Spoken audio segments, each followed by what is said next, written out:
வைஷ்ணவ ஏகாதசி என்பது பகவான் விஷ்ணுக்கே அர்ப்பணிக்கப்பட்ட புனிதமான நாள்.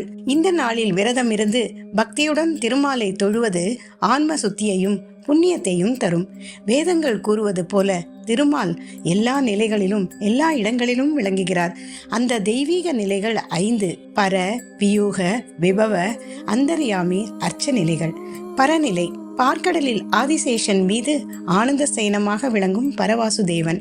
இதுவே பரம்பொருளின் நித்திய நிலையாம். வியூக நிலை வாசுதேவன், சங்கர்ஷனன், பிருத்யும்னன், அனிருத்தன் என 4 வடிவங்களில் உலக திசைகளை காக்கிறார். விபவ நிலை மச்சம் முதல் கிருஷ்ணன் வரை 9 அவதாரங்கள், தர்மத்தை நிலைநாட்டும் வடிவங்கள். அந்தர்யாமி நிலை ஒவ்வொரு உயிரினத்திலும் பரமாத்மாவாக உறையும் திருமால்.